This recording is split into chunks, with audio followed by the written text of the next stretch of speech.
Welcome to Autism Points of View by Autism Speaks.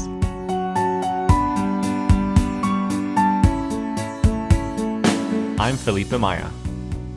In this episode, you'll hear from Phil Martin, a dad and accomplished photographer who's on the autism spectrum. Phil says being a dad isn't easy for anyone, but for him, also being autistic presents unique challenges.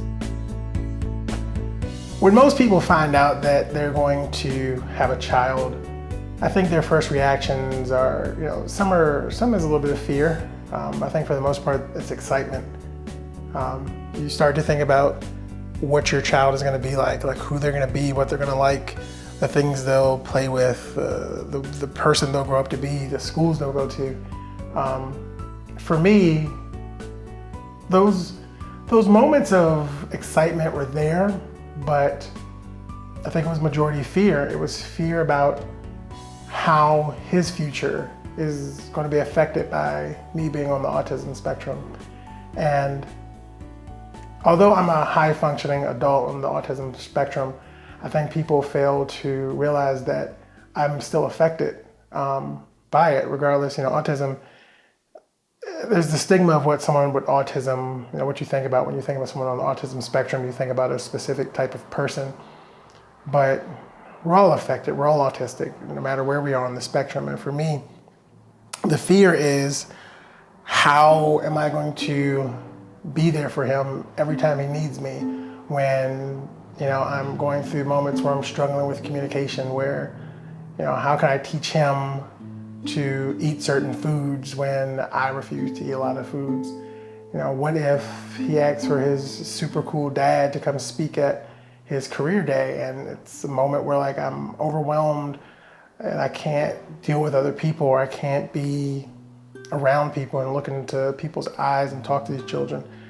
What if it's a time where, he wants to play, but I'm experiencing a sensory overload and he can't touch me, or the thing he wants to do, I just can't physically do at that time? It's a fear that it's constant. It's always there. It goes away sometime, but it remains in the back of your head. You think about what your diagnosis is going to do for him as he grows up and as he becomes his own person. It all has to do with relationships, and just the relationship with my son isn't affected. It's the relationship that, how things went with his mother and I. It's there's a lot of different things of how the autism diagnosis or being on the spectrum affected things along the road to being a father. Phil's communication challenges have also had an impact on his other relationships. On the topic of relationships, I think of how along the road of life, being on the spectrum, how I've learned to live and deal with intimate relationships with, the opposite sex, and even with friends in general. All my life, I've had this issue where communication has played a huge role, and you start off with somebody and you say to them, "Hey, this is what I have. This is how it affects me," and they're always interested. It always starts off with a level of interest, and they are "Oh my God, I never would have guessed it," and they do a couple quick Google searches, and then the moment that you are at a moment where you can't communicate, or you don't want to communicate, or just the amount of text messages and emails and phone calls that you're getting, you have to shut everything off, and you have to go into your corner and turn off.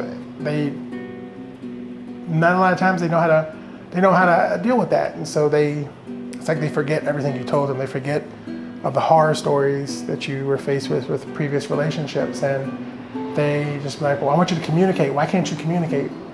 And you get to a point where you just got to say to people "I'm trying," and that isn't good enough. So a lot of times it's hard to find a relationship that's gonna have longevity, because you don't know if your diagnosis is gonna cause the relationship to fail.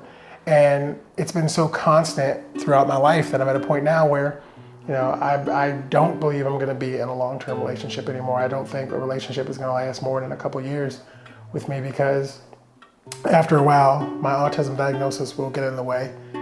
Something will happen. I'll get overloaded in some type of way.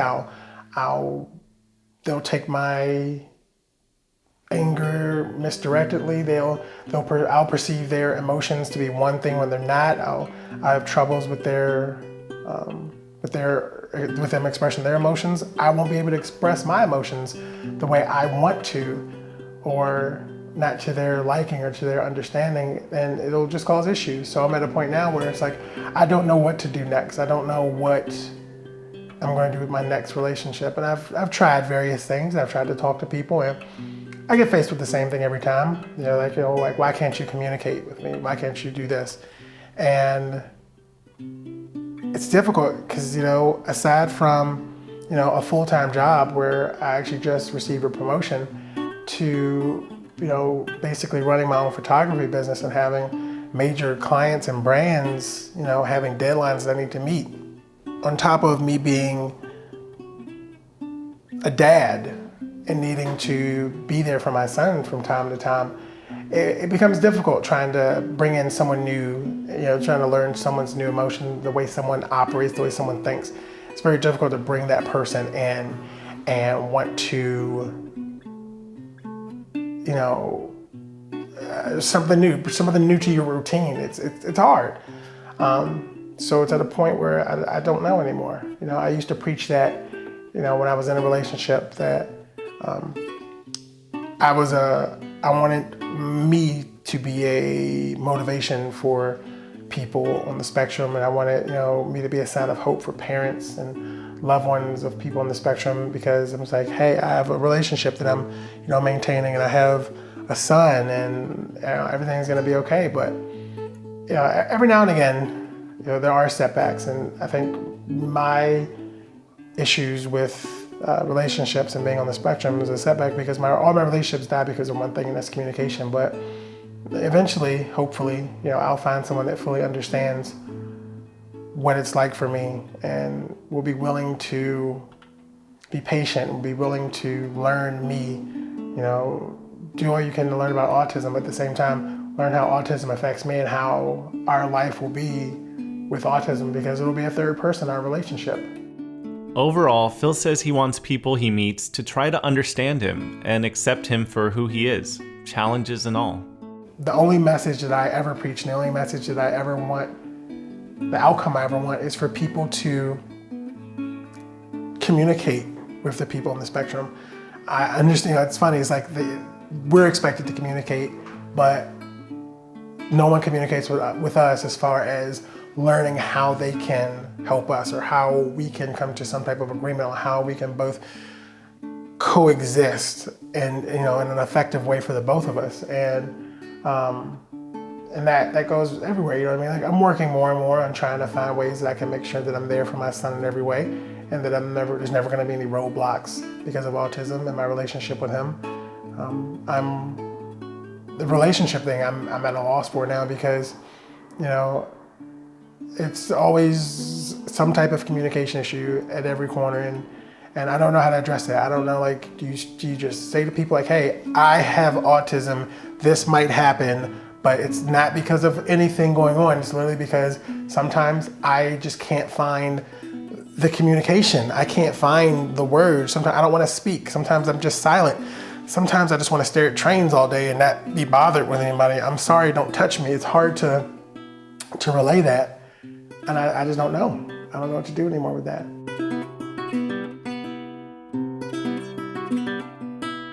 And if you know someone on the autism spectrum that is close to you, a loved one, a coworker, try to figure out what you can do to kind of make their interactions with you a little bit easier. And I hope that sounds fair, but it's already hard in this world for all of us. It's very hard, especially when you have something like autism that affects your relationships with people. But figure out what you can do to make their lives a little bit better in dealing with you. And other than that, just keep on loving people, because I love you. If you enjoyed this episode, please subscribe wherever you listen to podcasts to get future episodes as they're released. Visit our website, autismspeaks.org/podcast, for resources to other content related to this episode. A special thank you to Phil Martin for sharing his story. This episode was produced by me, Felipe Maya, and edited by Dax Schaefer. If there's a topic you would like us to cover, we want to hear from you. Email us at connectwithus@autismspeaks.org. and write podcast in the subject line. I'm Felipe Maya. Thanks for listening.